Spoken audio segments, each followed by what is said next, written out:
ছাত্রীরা, আশা করছি তোমরা সবাই ভালো আছো। আজকে আমি হাজির হয়েছি তোমাদের assign task adaptive to interrogative অর্থাৎ চেঞ্জিং সেন্টেন্সের মধ্যে। আজকে আমি তোমাদেরকে দেখাবো অ্যাডাপ্টিভ সেন্টেন্স থেকে কীভাবে ইন্টারগেটিভ সেন্টেন্স করতে হয়। তো সে লক্ষ্যে আমি কিছু এক্সাম্পল এবং নিয়ম নিয়ে আলোচনা করবো। তোমরা একটু মনোযোগ দিয়ে খেয়াল করো। অ্যাডাপ্টিভ সেন্টেন্স, এখানে ইন্টারগেটিভ লিখেছি। পাশাপাশি তোমাদেরকে বলে রাখি, আমরা সাধারণত চেঞ্জিং সেন্টেন্স করার সময় আমরা অর্থের পরিবর্তন না করে এই চেঞ্জটা করে থাকি, ঠিক আছে? আর অ্যাডজেক্টিভ থেকে ইন্টারগেটিভ করার সময় আমরা সাধারণত যেহেতু এটা হা বোধক, তোমরা দেখতে পাচ্ছ, যদি হা বোধক অ্যাডজেক্টিভ সেন্টেন্স হয় সেক্ষেত্রে আমরা যখন ইন্টারগেটিভ করবো আমরা না বোধক ইন্টারগেটিভ করবো, ঠিক আছে? অর্থাৎ আমরা বলি এটাকে নেগেটিভ ইন্টারগেটিভ। তাহলে তোমরা একটু দেখে নাও, smoking is a bad habit.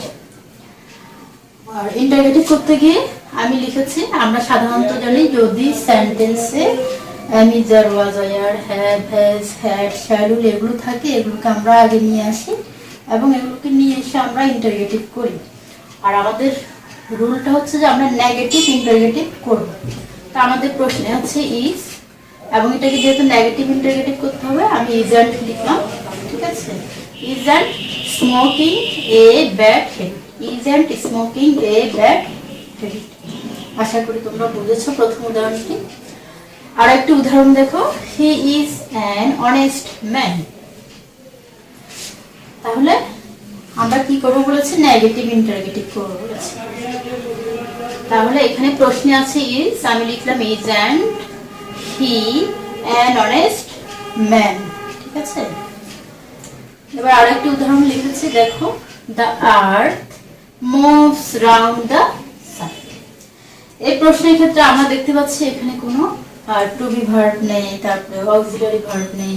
তো এই ক্ষেত্রে আমাদেরকে যেটা করতে হবে, আমরা প্রশ্নবোধক করার সময় আমরা বাইরে থেকে ডু, ডাস, ডিড এগুলো ধার করে আনি, তাই না? তো যেহেতু এখানে প্রশ্নে কিছু নেই, আর তাছাড়া আমরা প্রশ্নে দেখতে পাচ্ছি এখানে ভার্বের সাথে একটা কি আছে? এস, মুভস, ঠিক আছে? এই এস থাকাতে আমরা নিয়ে আসবো ডাস। ইন্টারগেটিভ করার সময় কি নিয়ে আসবো?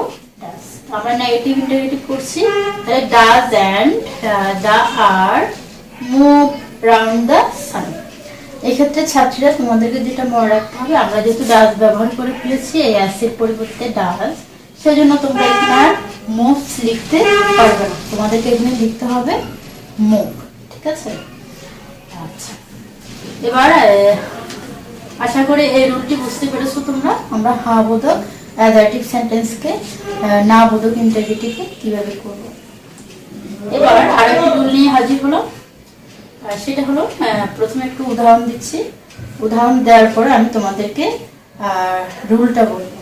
যেমন আমি লিখেছি I shall never forget you, ঠিক আছে?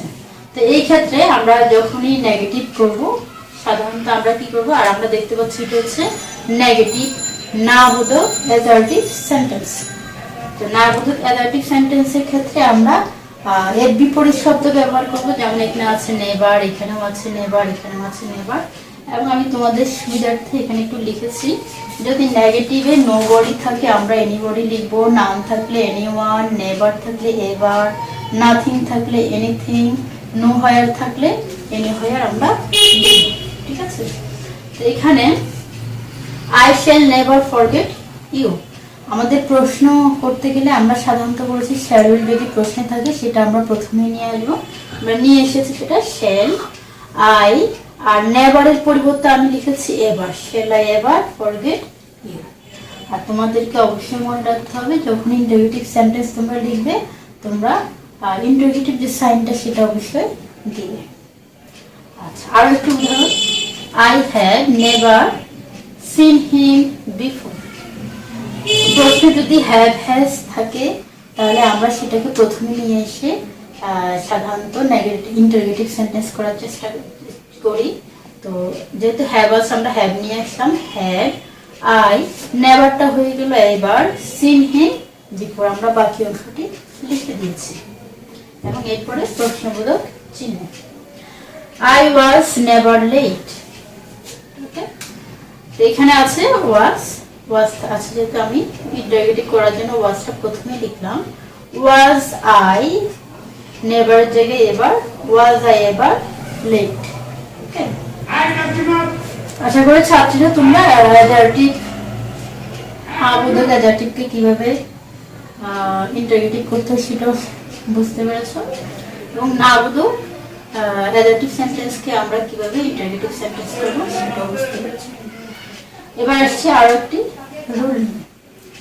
এবার রুলটি হলো এভরিবডি যদি এভরিবডি, এভরিওয়ান বা অল, আমি এখানে লিখেছি ইকুয়াল টু হু, অর্থাৎ এভরিবডি, এভরিওয়ান বা অল যদি সাবজেক্ট হিসেবে কাজ করে সেক্ষেত্রে আমরা এভরিবডি, এভরিওয়ান, অল এর পরিবর্তে আমরা লিখব হু, লিখব হু, এবং আমরা বাকি যে অংশটা থাকবে সেটাকে ইন্টারোগেটিভ করব।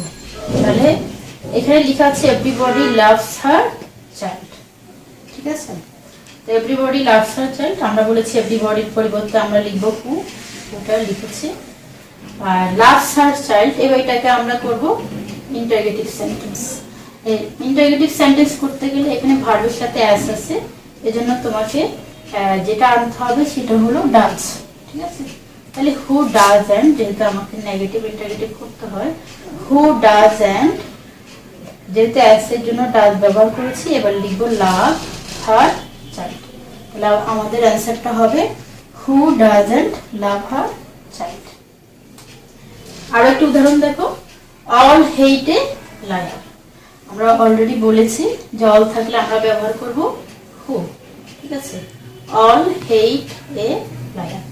ওকে, অল এর পরিবর্তে লিখলাম হু। তারপরে এখানে হচ্ছে ভার্বের সাথে কি আছে? এস, ভার্বের সাথে এস আছে, এর জন্য আমরা লিখলাম doesn't, who doesn't hate a liar. কারণ আমাদের রুলটা হচ্ছে যে এভরিওয়ান, তারপরে এভরিবডি বা অল থাকলে আমরা হু ব্যবহার করব, এবং বাকি যে অংশটা আছে সেটাকে আমরা নেগেটিভ করব, ঠিক আছে ছাত্রীরা? আচ্ছা, তাহলে আমরা লিখলাম who doesn't hate a liar. এখানে আর কোনোভাবেই হেটস লেখা যাবে না, কারণ আমরা এখানে যে প্রশ্নে হেটস ছিল এই এর পরিবর্তে আমরা লিখেছি তোমার ডাস। আচ্ছা, তারপরে আছে everyone wishes to be happy. আমাদের এর পরের যে এক্সাম্পলটি সেটা হলো যে everyone wishes to be happy. তাহলে আমরা যদি ইন্টারোগেটিভ করি কি হবে? এভরিওয়ানের পরিবর্তে আমরা হু লিখেছি, আর উইশেস যেহেতু ভার্বের সাথে অ্যাস বা ইয়েস আছে সেক্ষেত্রে আমরা কি করছি? ডাজন্ট ব্যবহার করছি, হু ডাজন্ট উইশ, এই এস ইয়েসটার হবে না, আমরা লিখব উইশ টু বি হ্যাপি, এরপরে প্রশ্নবোধক চিহ্নটা মনে করে দিয়ে দিলাম। তাহলে who doesn't wish to be happy. এবার আরেকটি রুল দেখাবো তোমাদেরকে, সেটা হলো যে যদি কোনো সেন্টেন্সে তোমার নোবডি, নান বা নো ওয়ান সাবজেক্ট হিসেবে কাজ করে, সেক্ষেত্রে আমরা নোবডি, নান বা নো ওয়ানের পরিবর্তে লিখবো হু, ঠিক আছে? হু লিখবে, এবং বাকি যে অংশটা থাকবে সেটা আমরা অপরিবর্তিত রেখে দিব, মানে আমরা সেটা লিখে দিব ইন্টারোগেটিভ করার সময়। এক্সাম্পলটি দেখো, nobody trust a liar, nobody trust a liar. তো সেক্ষেত্রে আমরা বলেছি নোবডির পরিবর্তে আমরা হু ব্যবহার করব, তাহলে হু ট্রাস্ট এ লায়ার। এবার আরেকটি উদাহরণ দেখো, নান ক্যান ডু দিস। নানের পরিবর্তে আমরা লিখেছি হু, তাহলে হু ক্যান ডু দিস, কারণ পরের অংশটা অপরিবর্তিত থাকবে। নোবডি ডিসলাইক ফ্লাওয়ার্স, ঠিক একইভাবে একদম সহজ, নোবডি পরিবর্তে তোমরা হু লিখবে, এবং ডিসলাইক ফ্লাওয়ার্স তোমরা লিখবা, বাকি অংশটা হুবহু তোমরা লিখে দিবা, ঠিক আছে ছাত্রীরা? আশা করছি ছাত্রীরা আমার একটু ইন্টারোগেটিভ সেন্টেন্সের ক্লাসটি তোমরা বুঝতে পেরেছ। একটু মনোযোগ দিয়ে দেখবে, আর তোমরা ভয় পাবে না, কারণ একটু ইন্টারোগেটিভ অনেক সহজ, বাসায় প্র্যাকটিস করবে। ভালো থাকবে সবাই, ধন্যবাদ সবাইকে।